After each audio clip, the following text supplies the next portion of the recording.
오늘 우리에게 주신 하나님의 말씀은 데살로니가전서 5장 16절에서 18절, 빌립보서 4장 4절에서 13절입니다. 빌립보서는 4장 6절, 7절, 13절만 봉독하겠습니다. 먼저 데살로니가전서 5장 16절에서 18절입니다. 항상 기뻐하라, 쉬지 말고 기도하라, 범사에 감사하라. 이것이 그리스도 예수 안에서 너희를 향하신 하나님의 뜻이니라. 아멘. 빌립보서 4장 6절에서 7절, 13절. 아무것도 염려하지 말고 다만 모든 일에 기도와 간구로 너희 구할 것을 감사함으로 하나님께 아뢰라.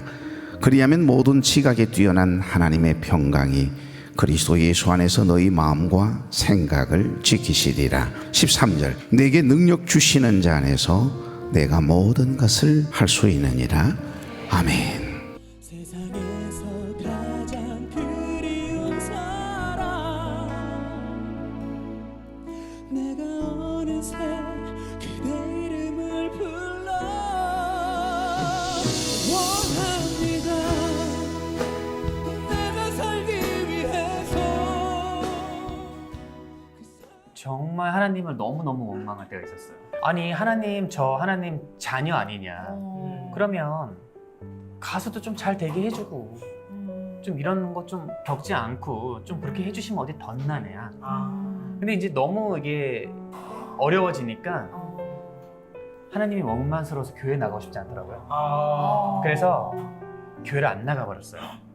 우울증이 막 이렇게 오는데 아직은 내가 뭐 이게 뭐 우울증에 걸렸다 이런 건 아니지만 그런 비슷한 느낌들이 찾아오는 게 있잖아요. 조짐이. 그래서 이거는 이러면 안 된다. 나가야 되겠다. 그래서 교회에 나갔는데 찬양이 이런 찬양이 흘러나오는 거예요. 나의 슬픔을 주가 기쁨으로 변화시키시네. 웃기고 있다고 생각했어요. 속으로. 무슨 나의 슬픔을 주가 기쁨으로 변화시켜. 난 여전히 이렇게 지금 엄청 삐졌다, 엄청 삐졌어. 이렇게 와 너무 어려운데 목사님 딱 나오시는 거예요. 하나님께서 여러분 사랑하십니다. 또 속으로 이런 생각이 드는 거예요. 사랑하는 주의 자녀를 이딴 식으로 인도합니까? 그리고 이제 목사님께서 마지막에 여러분 이제 이렇게 사십시오. 속으로 또 이런 생각이 드는 거예요. 목사님이나 그렇게 사세요. 목사님이 제 인생 가운데 들어와 보세요. 목사님 그렇게 사실 수 있나? 말이 쉽지? 막 이런 생각이 드는 거야. 그리고 뭐 교제를 이렇게 하잖아요. 우리가 끝나고 이렇게 팀 모임 같은 거 하잖아요. 팀장이 얘기해요. 기도 제목 나눌까요? 제가 기도해 드릴게요. 그럼 또 속으로 이런 생각이 들어요. 어떻게 나눠? 너 진짜 기도하는 거 맞아? 너 기도는 하나도 하늘에 오르지 않고 땅에 다 떨어지나 보다. 네가 그렇게 기도를 하는데 내 인생은 왜 이 모양 이 꼴일까? 이런 생각이 막 드는 거예요. 근데 여전히 예배가 예배되지 않았던 어느 날 하나님이 그냥 제 마음에 음성을 하나 딱 주신 거예요. 어떤 음성을 주셨냐면 제 이름을 딱 부르면서 균성아 고맙다 이렇게 딱 말씀해 주시는 거예요. 뭐가 고맙지? 처음에는 그게 이해가 되지 않았어요. 근데 내가 너의 모든 상황을 아는데 네가 그걸 세상으로 풀지 않고 내 앞에 나와줘서 고맙다. 그때 제가 느낀 건 뭐냐면 예배라는 것은 몸을 드리는 싸움이구나. 그래서 로마서 12장에 그 말이 나오잖아요. 우리의 몸을 거룩한 산제물로 드리라. 이것이 곧 영적 예배니라.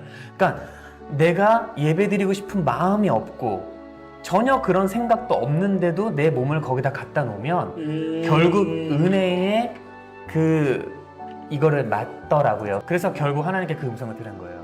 근데 하염없이 눈물이 흘렀어요. 왜 눈물이 흐르는지는 알 수 없었고 그때는 이 모든 생각이 정립된 건 한참 후였으니까. 그러고 난 다음에 이제 예배 자리를 놓치지 않았을 때 하나님께서 저를 점점 회복시켜 주신 거예요.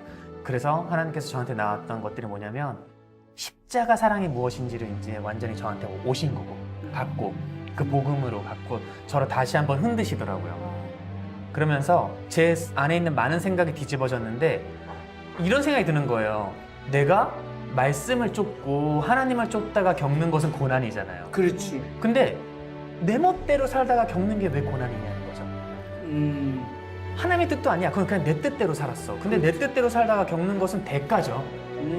근데 하나님께서 야, 네 뜻대로 그렇게 살아놓고선 왜 나한테 뭐라 그래? 뭐라 그래? 왜 날 원망하고 난리야? 이러지 않으시고 이것 또한 고난으로 여겨주시고 터져. 고난으로 쳐줘. 그리고 여기 은혜를 부어주시면서 여기서 나를 만드시고 여기서 나를 이끌어내시는 걸 그 은혜를 제가 느낀 거죠. 하나님, 세상이 왜 이렇습니까? 왜 이런 일들이 일어납니까? 아버지, 하나님 살아계신다면 정말 이거 뭡니까? 이렇게 하나님께 따지고 들 게 아니라, 하나님, 여전히 제가 그 가운데 하나님을 원망하는 것이 아니라 하나님과 세상의 중간다리 역할을 할 수 있는 중재자 역할로서 여전히 기도하고 섬기고 사랑하겠습니다. 이게 예수님을 닮은 모습인 거죠.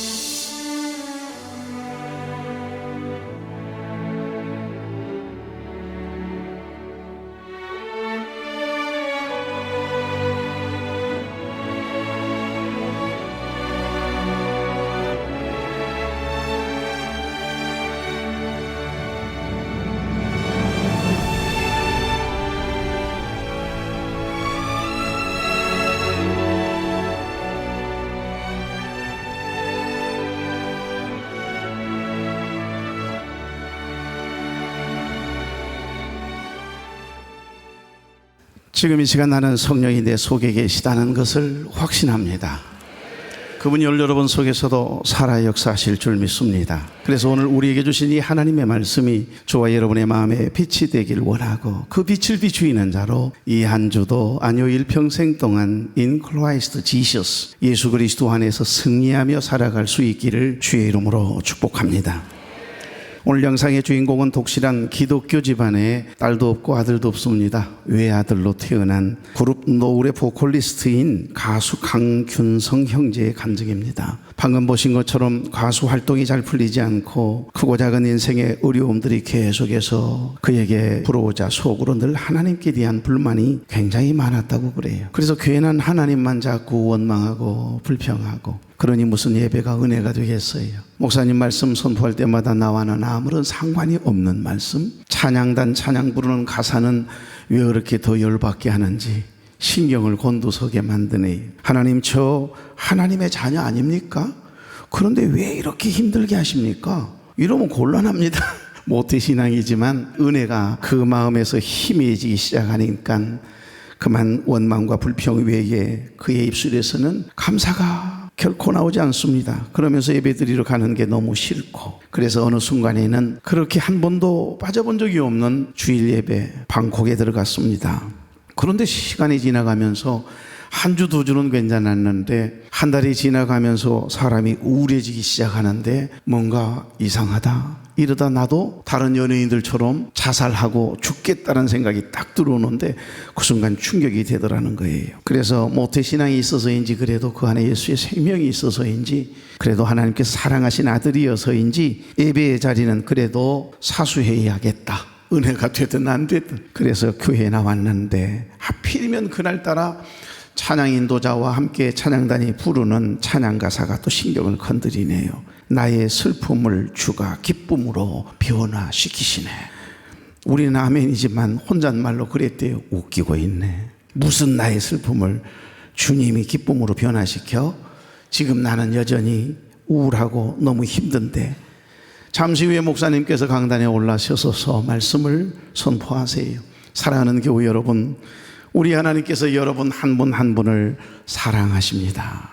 그랬더니 강균성 형제 이 청년의 마음에 무슨 생각이 혼잣말로 자꾸 들면서 고백이 되냐면 속으로 사랑하는 주의 자녀를 이딴 식으로 대합니까? 그러면서 반항적인 기질을 드러내며 하나님을 원망하는 거예요. 목사님께서 설교 마무리를 하시면서 사랑하는 교회 여러분, 이렇게 사십시오.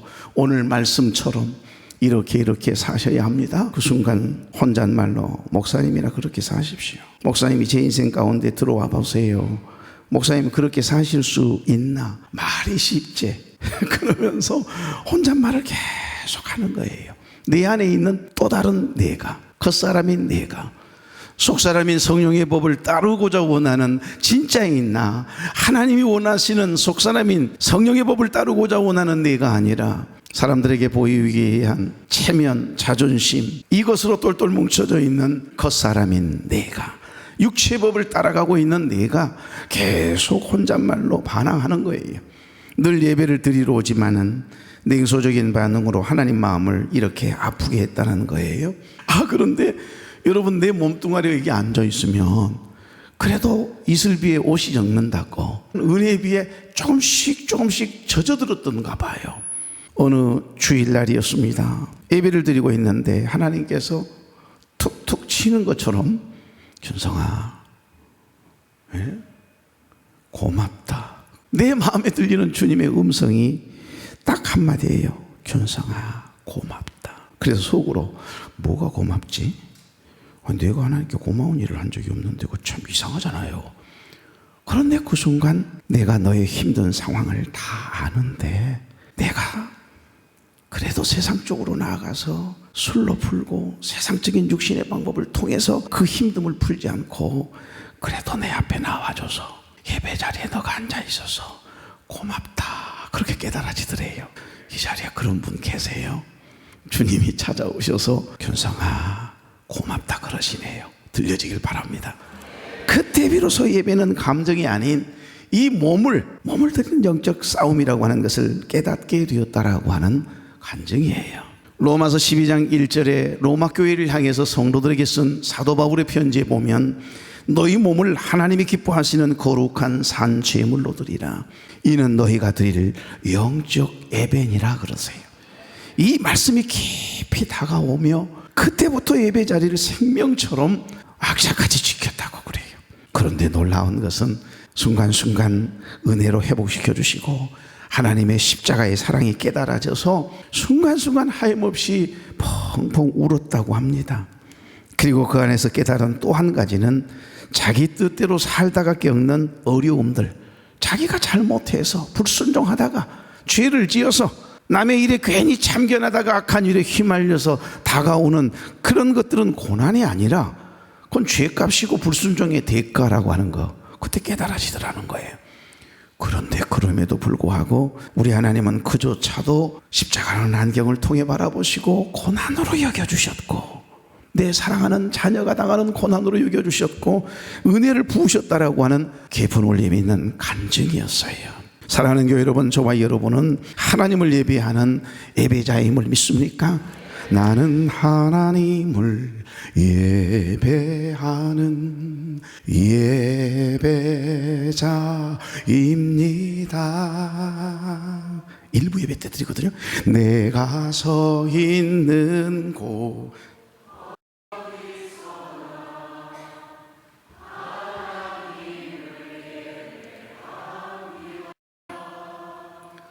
내 영혼 거룩한 은혜를 향하여 내 마음 완전한 하나님 향하여 이곳에서 바로 이 시간 하나님을 예배합니다. 주를 위한 이곳에 예배하는 자들 중에 그가 찾는 이 없어 주님께서 슬퍼하시네. 주님이 찾으시는 그 한 사람, 그 예배자, 내가 그 사람 되길 간절히 주께 예배하네. 우리 하나님께 영광의 박수. 사랑하는 교회 여러분, 어떤 형편에 있든지 우리 하나님이 찾으시는 그 한 사람, 그 예배자만 되어 보십시오. 행복한 사람들만이 부를 수 있는 삶의 노래를 우리 주님께서 부르게 하시는 큰 은총을 경험케 하실 것입니다. 나도 모르게 행복해서 힘들고 어려운데도 하나님의 은혜라고 고백하고 하나님께 감사하다고 고백하면서 눈물 지으며 불렀던 여러분 기쁨의 노래가 있잖아요. 깊은 영적인 노래들이 있지 않습니까? 감사의 노래들이 있었잖아요. 그러고 나면 내 마음이 치유가 되고 상했던 마음, 인생의 무거운 멍에로 여겨졌던 모든 것들이 가볍게 여겨졌던 그런 순간들의 경험이 여러분에게 있지 않습니까? 이제 오늘 마지막 시간입니다. 다 같이요. 항상 기뻐하라, 쉬지 말고 기도하라, 범사에 감사하라. 이것이 예수 그리스도 안에서 너희를 향하신 하나님의 뜻이니라. 아멘. In Christ Jesus. 조건은 하나입니다. 예수 그리스도 안에서입니다. In Christ Jesus. 예수 그리스도 안에서 기뻐하고 기도하고 감사하라고. 이것이 하나님이 우리를 향하신 행복한 명령이라고 말씀하시거든요. 여러분, 예수 그리스도 안에서 이 안에는 복음이 담겨져 있습니다. 우리를 너무너무 사랑하신 하나님께서 높은 보좌를 버리시고 낮고 천한 인간의 세상에 인간의 몸을 입고 오셨잖아요. 인카네이션, 말씀이 육신이 되어 내려오셨어요. 우리와 함께 하시려고, 우리를 구원해 주시려고. 그리고 나 위에 물과 피를 십자가 위에 다 쏟아 흘리셨어요. 엘리 엘리 라마 사박다니, 아버지 어찌하여 나를 버리시나이까. 하나님의 뜻을 이루시기 위해 십자가 위에서 죄 없으신 분이 허물과 죄투성인 우리의 죄의 문제를 해결해 주시기 위해서 십자가 위에 피 흘려 죽으심을 이야기하는 겁니다. 그것으로 끝나지 않았습니다. 죄와 사망에서 우리를 자유케 하셨잖아요. 부활하신 우리 주님을 말씀하고 계시는 거예요. 예수 그리스도 안에서 이 말은 곧 복음적인 이야기를 하고 있는 겁니다. 나 위에 피 흘려 죽으신 예수 그리스도, 다시 부활하셔서 하늘 보좌 위에 앉아 계신 하나님, 보혜사 성령님을 보내셔서 우리와 지금도 여전히 함께하고 계시는 바로 그분, 하나님의 영 성령님, 바로 예수 그리스도 안에서 항상 기뻐하라. 쉬지 말고 기도하라. 범사에 감사하라. 이는 예수 그리스도 안에서 너희를 향하신, 우리를 향하신, 아니요, 저와 여러분을 향하신 하나님의 뜻이래요. 오늘 본문은 우리가 계속해서 말씀 나누었던 것처럼 사도 바울이 믿음의 아들 디모데를 통해 데살로니가 교회에 보낸 첫 번째 편지거든요. 여러분, 사도 바울은 데살로니가 교회만 생각하면 하나님께 너무너무 감사하다 했잖아요. 이상해요. 데살로니가 교회만 생각하면 나도 모르게 행복한 마음으로 기도하게 됩니다. 이상해요. 데살로니가 교회만 생각하면 기뻐요. 왜 그렇게 기쁜지, 왜 그렇게 행복한지. 그래서 사도 바울은 데살로니가 교회 성도들에게 편지를 쓰면서 이 하나님의 행복한 명령을 전하고 있는 겁니다. 이 행복한 명령은 이 시대를 살아가는 저와 여러분을 향한, 우리 한 사람 한 사람을 향한 하나님의 명령이기도 해요. 첫 번째 명령이 뭐였습니까? 하나님의 행복한 명령. 첫 번째, 항상 기뻐하라. 판토테 카이레테라고 했죠. 원하는 일이나 소원하는 일들이 이루어지고 성취되었을 때 얻을 수 있는 기쁨만을 이야기하는 게 아닙니다. 슬프거나 어렵거나 힘든 일을 만났을 때에도, 속상한 일을 만났을 때에도, 억울한 일을 만났을 때에도 정말 죽이고 싶은데 죽이지 못하게 하시는 표대이신 예수 그리스도 때문에 우리가 참아낼 때 우리 안에 거룩한 기쁨이 용솟음치는 거예요. 도저히 나는 남을 도울 수 있는 상황이 아닌데, 어려운 형편인데, 여러분 이상해요. 나도 어렵고 내가 이걸 먹어야 하는데 나보다도 어려운 사람들이 생각이 나서 나누고 베풀고 이웃과 함께 하다 보면, 그 이웃을 위하여 중보하며 기도하다 보면 이상해요. 우리가 행복해지잖아요. 그 거룩한 기쁨을 이야기하는 겁니다. 그래서 제가 마르틴 루터, 종교개혁자 마르틴 루터가 쓴 그리스도인의 자유라고 하는 책을 여러분에게 계속해서 소개했습니다. 그리스도인의 삶이란 뭐냐, 예수 믿는다는 것이 뭐냐, 우리의 모든 행위가 다른 사람들의, 타인들의 유익을, 이웃의 유익을 위해 살아야 한다라고 말씀합니다. 그곳에 내가 감춰놓은 나의 기쁨이 있다. 그것으로 나의 기쁨을 충만하게 하라, 이 말씀이에요. 항상 기뻐하라, 이 말씀은. 두 번째, 하나님의 행복한 명령 두 번째는 지지난주였습니다. 다 같이요. 쉬지 말고 기도하라. 아멘. 쉬지 말고 기도하라입니다. 이건 관계 회복을 이야기하는 거예요. 이를 지켜가면 너희는 끊임없이 기도하라입니다. 그러니까 하나님께 부단히 의지하는 자세, 항상 기도하는 마음으로 삶을 대하고 사람을 대하고 하나님을 신앙하라, 하나님을 예배하라고 하는 깊은 뜻이 이 안에 담겨 있는 겁니다. 아직도 은혜를 경험하지 못한 사람들에게는 하나님과의 교제를 나눈다, 친밀한 하나님과의 깊은 관계를 유지하며 살아간다, 기도하는 일이 여러분 그저 멍해이고 부담일 수 있어요. 주님만 바라보며 살아가는 삶이 어리석어 보이고 그 쓸데없는 일인 것처럼 보이고 연약한 자들이나 하나님 앞에 기도하는 거다 이렇게 생각할 수 있습니다만 은혜 안에 살아가는 사람들에게는 정반대예요. 기도 없이 신앙생활하는 게 더 어렵습니다. 기도 없이 인생을 살아간다라고 하는 게 더 힘들다는 걸 너무 잘 알아요. 그래서 기도하는 삶이 행복이고 삶의 능력인 것을 알거든요. 그래서 동서남북 사방이 가로막혀 있습니까? 눈을 들어서 하늘을 바라보십시오. 사방이 가로막혀 있어도 하늘은 뚫려 있잖아요. 아니요, 동서남북 다 가로막혀 있습니다. 환난 차라를 만났습니다. 하늘도 다 닫혀 있습니다.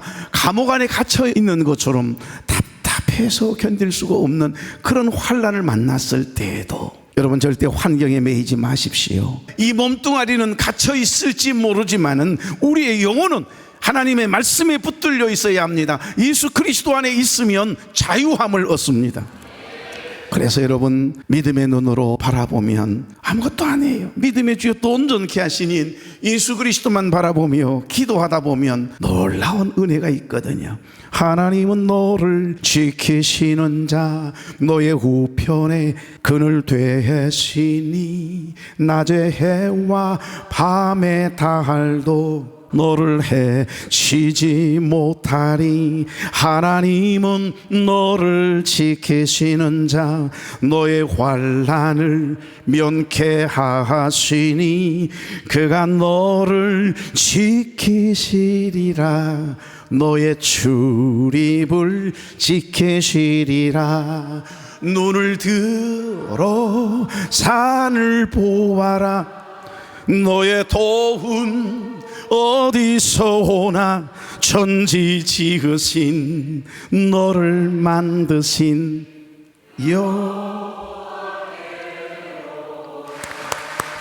우리 하나님께 눈을 들어 산을 보니 도움 어디서 오나 천지 지은 주 하나님 나를 도와주시네. 도우시는 하나님이 내게 그늘 되시니 낮의 해와 밤의 달이 너를 상치 않겠네. 할렐루야.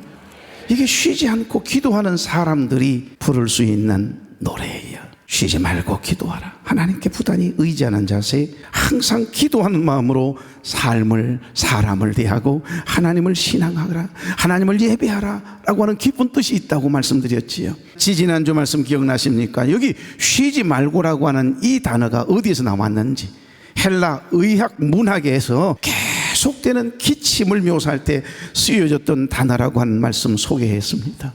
한 번 기침이 나오기 시작하면 천식과 기침으로 인해서 목이 염증이 생기고 목이 부었을 때 그 기침이 멎지 않아서 밤잠을 설치잖아요. 그 고통 이루 말할 수가 없거든요. 그러니까 기도는 은혜 받았을 때 그때만 예배의 자리에 보이고 기도의 자리에 보이고 찬양 부르고 감사하고 끝내는 것이 아니라 계속 쉬지 않고. 여러분 그러니까 기도는 은혜 받았을 때 잠깐 하는 게 아니라 끊임없는 호흡과 같은 경건의 습관을 말씀하고 있는 겁니다.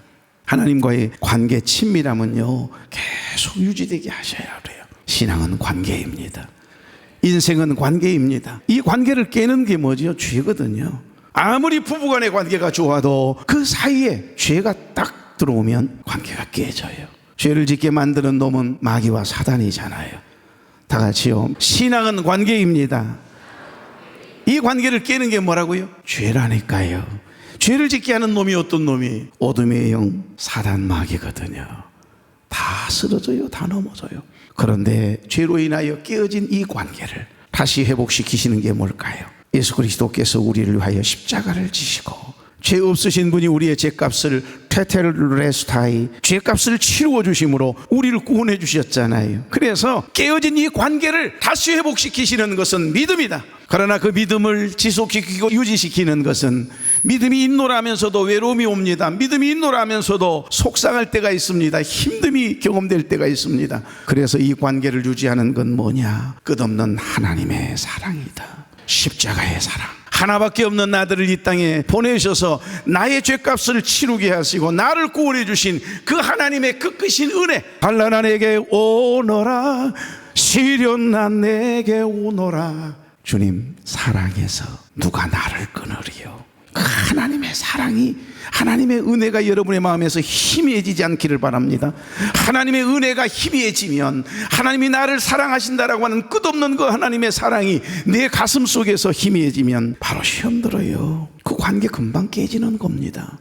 자, 마지막 오늘 세 번째 하나님의 행복한 명령이 뭘까요? 다 같이 범사에 감사하라. 아멘. 여기 범사란 단어는 엔판티라고 하는 단어입니다. 모든 상황과 환경 속에서 그런 의미입니다. 우리들의 삶에서 감사가 자연스러운 것이었다면 하나님께서 굳이 범사에 감사하라고 이야기했겠어요? 여기 범사는요, 모든 여건과 상황과 환경 속에서 그런 뜻입니다. 힘들고 어려운 상황 속에서도, 슬픔을 만난 상황 속에서도, 억울한 상황 속에서도 이런 뜻이 되거든요. 범사에 감사할 자신이 있습니까? 이것은 우리의 의지와 노력도 필요하대요. 그리고 하나님의 은혜가 더해지면 놀라운 사실은 도저히 감사할 수 없는 상황에 감사하다고 고백하는 내가 보여요. 하나님의 은혜가 보여요. 항상 기뻐하는 거, 쉬지 않고 기도하는 것은요, 하나님의 특별한 은혜가 있어야 합니다. 성령의 공급하시는 성령의 능력이 아니면 불가능해요. 그런데 여기 범사에 감사라고 하는 말씀은 이상해요. 행복한 명령을 우리에게 주시면서 다른 것들과는 달리 반드시 너의 의지와 결단이 필요하다는 거예요. 도저히 감사할 수 없는 상황인데 그 입술로 감사하다고 고백하라는 이야기거든요. 하나님의 은혜라고 고백해 보는 거예요. 하나님, 지금 상황이 좋지 않아도 감사하겠습니다. 하나님, 용서할 마음이 없는데도 하나님이 용서하라고 하시니 용서하겠습니다. 용서가 안 되거든요. 용서할 상황이 아니거든요. 그런데도 용서하라고 자꾸 내 안에 계신 성령님께서 자꾸 부추기시니까, 충동을 하시니까 용서 안 하고 견딜 수 없는 마음을 주세요. 왜? 행복한 사람은 그런 하나님의 푸시가 있거든요. 그러나 하나님의 영에 감동되지 않고 은혜 안에 살지 못한 사람은요, 절대 하나님이 푸시하시는 이 좋은 하나님의 밀어주심을 못 느낀다는 겁니다. 우리가 인생을 살아가면서 도저히 감사할 수 없는 상황, 내 마음에 감사하고 싶지 않을 때가 있지 않습니까? 그럴 때에도 마음이 내키지 않고 너무 힘이 들지만은 주님을 바라보며 하나님을 생각하며 참으래요. 범사에 감사하래요. 그렇게 범사에 감사하다 보면 놀랍게도 그 어려움이 무거운 짐이 아니라, 멍해가 아니라 은혜의 통로가 되게 하신다라고 하는 깊은 울림이 있는 말씀이에요. 항상 기뻐하라, 쉬지 말고 기도하라, 범사에 감사하라. 목사님 3번씩이나 그 3구절 가지고 설교를 하시오. 나도 모르겠어. 여러분, 이 말씀을 깊이 원어를 가지고 묵상해 보면 원어적 의미는 딱 한마디로 결론이 납니다. 우리의 삶을, 너의 삶을 은혜로 채우라. 다 같이요, 우리의 삶을 은혜로 채우십시다. 할렐루야. 그 은혜는 하나님 부어주셔야 되잖아요. 그렇습니다. 지지난주 영상의 주인공, 서울대와 카이스트 교수를 거쳐서 한국과학기술원 부설의 고등과학원에서 교수로 재직하고 있는 김인강 교수님의 간증을 여러분에게 보여드렸어요. 1부 예배 때는 설명을 드렸었는데 2부 때는 시간이 없어서 여러분에게 소개를 못 해드렸거든요. 충남 논산의 가난한 농촌 마을에 6남매 중에 막내로 태어납니다. 2살 때 소아마비에 걸렸습니다. 그는 가난한 집안 형편으로 인해서 치료할 시기를 놓치게 되었고, 그만 결국 2 다리를 쓰지 못하게 돼가 늘 안전뱅이로 살아야만 했습니다. 그를 본 마을 사람들, 그냥 좀 지나가면 좋으련만 너는 커서 거지가 될 거야, 거지가 될 거야, 이러면서 저주를 하고 지나갑니다. 그리고 친구들은, 동생들까지도 다 손가락질하면서 조롱하며 지나갑니다. 그냥 지나가면 좋을 텐데. 거기다가 아버지는 술만 들어가면 저런 쓸모없는 놈 좀 내다 버리라고 고함을 고래고래 지릅니다. 거기에 그치지 않고 초등학교 2박대가 됐는데 이 안전뱅이 지체를 가진 저 친구하고 같이 공부 못하겠다고, 저 친구가 위화감을 준다면서 학부모님들이 들고 일어나가지고요, 그의 입학을 반대하는 바람에 학교도 다닐 수가 없게 돼요. 사람들을 보면 두렵습니다. 그가 하나님만 의지하게 되고 범사에 감사하라고 하는 행복한 이 하나님의 명령 때문이었던지 감사하려고 애를 써요. 하나님, 그래도 감사해요. 이러면서 감사하다고 고백하면 눈물이 쏟아지는 겁니다. 근데 놀라운 것은 하나님께서 좋은 선생님을 만나게 하셨어요. 그리고 중학교에 입학하게 됩니다. 고입연합고사에 만점을 받아서 장학금을 받습니다. 서울대학교 수학과에 입학합니다. 서울대 수학과를 수석으로 졸업하게 됐습니다. 미국의 버클리 대학에서 박사학위를 받고 한국으로 돌아와 서울대학교 교수, 카이스트 교수를 거쳐서 한국과학기술원 부설 고등과학원에서 교수로 재직하고 계셔요. 김인강 교수님, 하나님께 감사의 제목들을 하나하나 메모해 가면서 감사의 일기를 써내려 갑니다. 범사에 하나님께 감사한 게 너무 많은 거예요. 그 일기를 써내려 가는데, 하나님, 저에게 배우지 못하고 가난한 부모님을 주신 것을 감사합니다. 그분들의 가난 때문에 힘들게 살아가는 사람들의 고난과 고통을 이해할 수 있게 되었고, 부모님들의 가난 때문에 부모님들을 의지하지 않고 어릴 때부터 독립하는 법을 터득하게 하셨으니 감사합니다. 그리고 무엇보다도 하나님만 의지하며 살아가도록 하나님 은혜 주신 걸 감사합니다. 나는 일어설 수 없고 한 번도 걸어보지 못한 신체적인 약점을 주셨지만 이런 약점을 주신 하나님 감사합니다. 고백하고 있는 거예요. 제가 약했기 때문에 더 하나님만 의지할 수 있게 되었으니 감사하고, 그런 삶의 모든 영역에서 주신 것에 모두 감사하겠지만은 오히려 남이 가지고 있는 것 갖지 못한 것에 대하여 하나님께 감사해 보라고 권면하고 있더라고요. 그것이 감사의 본질이래요. 내 이야기가 아니고요. 김인강 교수가 쓴 기쁨 공식이라고 하는 책에 이 간증문이 들어 있습니다. 행복한 사람들만이 부를 수 있는 노래, 어떤 사람이 부를 수 있을까요? 여러분, 어떤 노래일까요? 범사에 감사할 수 있는 찬양인 줄로 믿습니다. 왜 나만 겪는 고난이냐고 불평하지 마세요. 고난의 뒤편에 있는 주님이 주실 축복 감사하세요. 너무 견디기 힘든 지금 이 순간에도 주님이 일하고 계시잖아요. 남들은 지쳐 앉아 있을지라도 당신만은 일어서세요. 힘을 내세요. 힘을 내세요. 주님이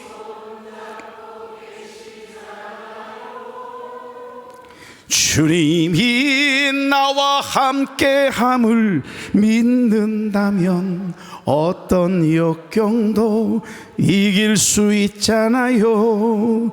아멘. 사랑하는 교회 여러분, 감사보다는 이렇게 늘 원망과 불평의 소리에 익숙한 지금의 시대에 어찌 보면 하나님의 사람으로 부르심을 받은 저와 여러분에게 꼭 필요한 삶의 노래, 필요한 은사, 축복의 언어, 축복된 마음이 아닌가 싶습니다. 다 함께요. 항상 기뻐하라. 쉬지 말고 기도하라. 범사에 감사하라. 이것이 예수 그리스도 안에서 너희를 향하신, 나를 향하신 하나님의 뜻이니라. 할렐루야. 이 세 개의 동사는 다 연결되어 있어요. 이 하나님의 행복한 명령, 이 세 가지 모두 단서 조항이 하나 있다고 했지요. In Christ Jesus. 예수 그리스도 안에서입니다. 복음 안에서예요. 주님 안에서 누리는 거룩한 기쁨, 주님이 힘주시는 그 은혜 안에 늘 쉬지 않고 부단히 하나님을 의지하며 살아가는 기도의 삶, 그리고 어떤 상황 속에서든지 하나님의 섭리와 하나님의 계획이 있음을 믿고 원망하거나 불평하지 아니하고 범사에 감사할 수 있는 힘, 바로 이걸 이야기하는 것이거든요. 기쁨과 기도가 연결되어 있습니다. 기도와 감사가 연결되어 있네요. 감사는 기도의 동기가 선할 때 나타나는 삶의 열매거든요. 사랑하는 교회 여러분, 주님만 생각하면 기쁘고, 우리 교회만 생각하면 기도가 되고, 우리 교회만 생각하면 너무 행복하고, 범사에 하나님께 감사가 고백되었으면 좋겠습니다. 주님 안에서 행복하게 살아가는 사람들이 부르는 노래가 무엇이라고 생각하세요? 감사입니다. 감사. 오늘 감사를 이야기하는 것입니다. 그래서 헨리 조이시라고 하는 분이 이런 말을 했습니다. 감사하는 마음은 마치 병을 예방하는 예방주사와 같다. 그리고 그 병을 치료하는 항생제와 같고, 음식을 우리의 마음을 상하지 못하도록 그 염증을 치료하는 항생제와 같고, 방부제와 같다. 얼마나 공감이 갑니까? 하나님께서 임재하시고 거하시는 곳에는 반드시 감사가 있습니다. 하나님이 그 마음속에 임재하지 않는 사람은 절대 감사하지 않습니다. 여러분, 감사하는 사람들의 특징이 뭡니까? 감사하다 보니 원망과 불평이 들어올 틈이 없는 거예요. 그 입술에 원망과 불평이 없다라고 하는 특징이 있습니다.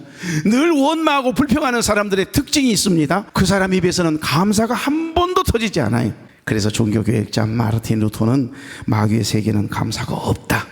초대교회 크리스토스톰이라고 하는 교부는 죄 중에 죄는 감사하지 못한 죄다. 저 노르웨이, 고등어 유명한 노르웨이의 속담이 하나 있습니다. 감사하는 사람에게는 어둠의 세력인 이 마귀가 사탄이 씨를 뿌릴 수가 없다라고 하는 상당히 신앙적인 속담이 있더라고요.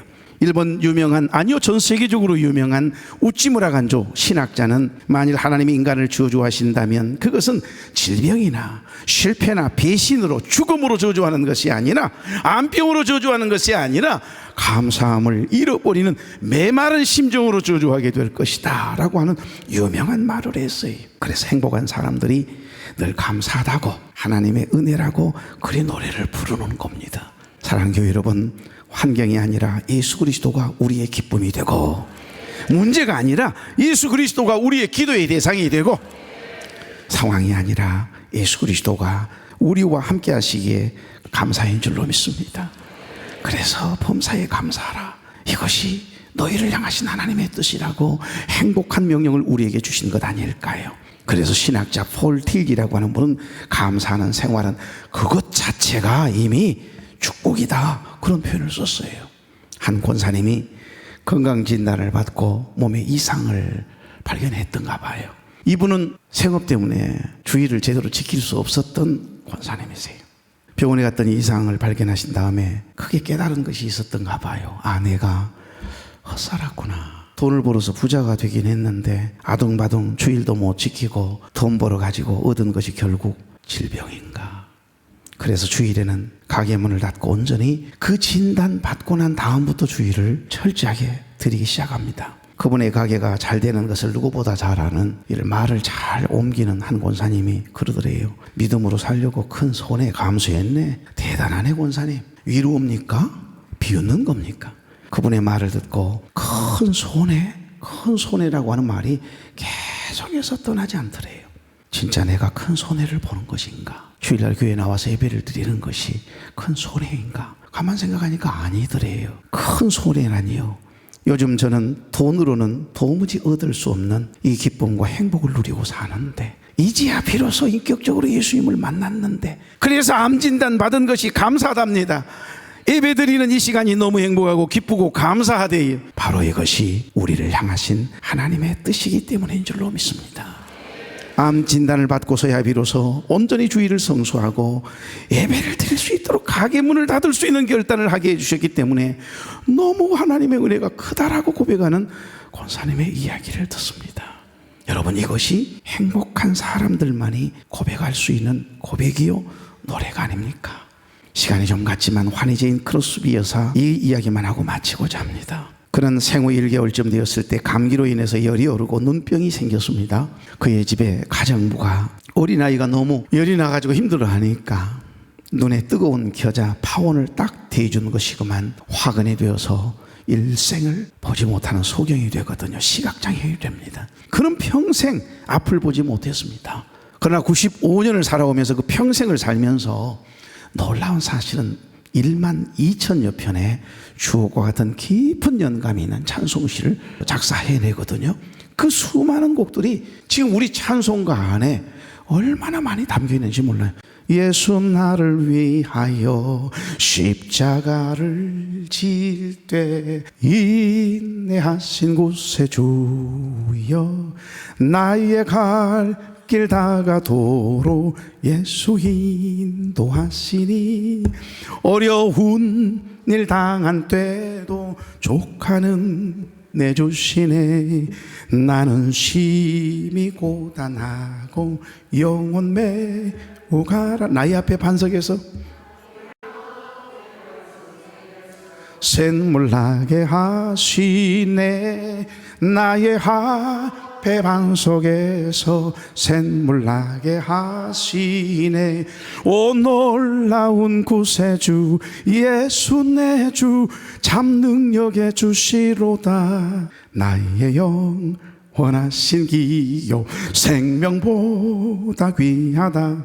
주의 음성을 내가 들으니 사랑한단 말이일세. 믿는 마음으로 주께 가오니 나를 영접하소서. 내가 매일 십자가 앞에 가오니 구세주의 흘린 나를 정케 하소서.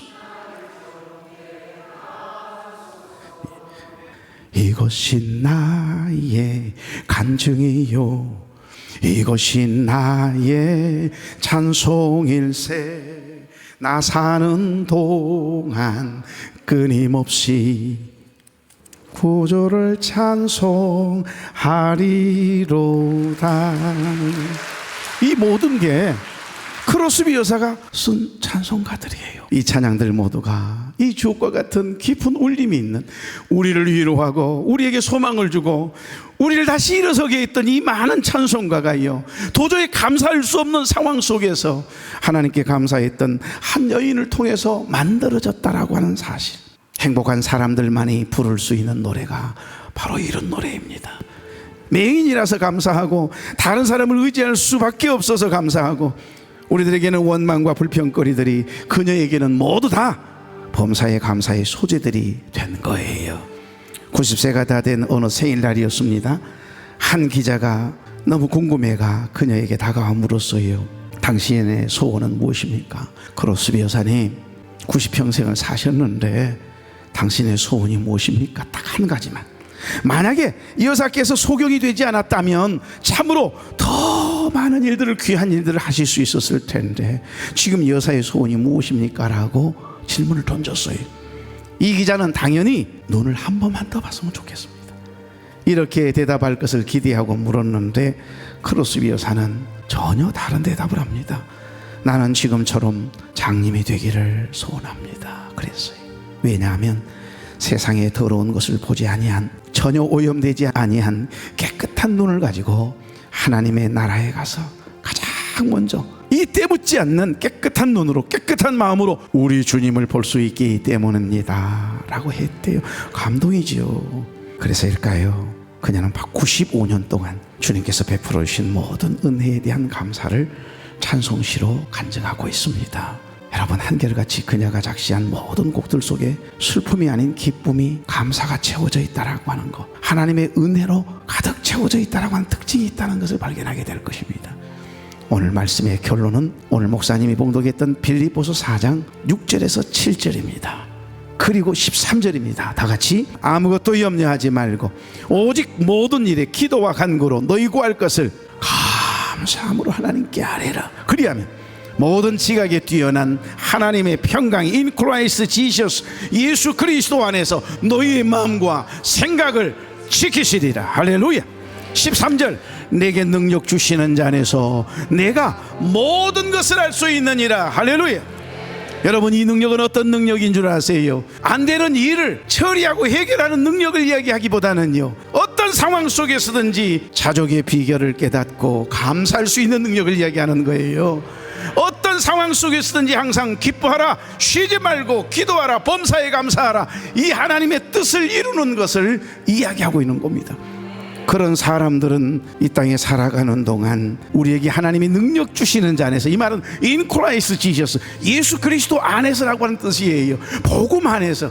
사랑하는 교회 여러분, 저와 여러분의 삶의 예배가 우리 하나님이 받으실 만한 향기로운 제물이 되고 하나님을 기쁘시게 하는 삶의 예배가 드려져서 어디서 무엇을 하든지 하나님의 기쁨이 될 수 있길 소망합니다. 그래서 나의 하나님이 그리스도 예수 안에서 영광 가운데 그 풍성한 대로 우리의 모든 쓸 것을 채워주시는 하나님의 은혜를 늘 경험하는 복된 생애 될 수 있기를 주의 이름으로 축복합니다. 다 같이 항상 기뻐하라, 쉬지 말고 기도하라, 범사에 감사하라.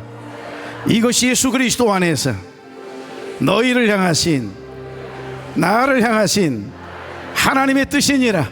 우리 하나님께 영광의 박수.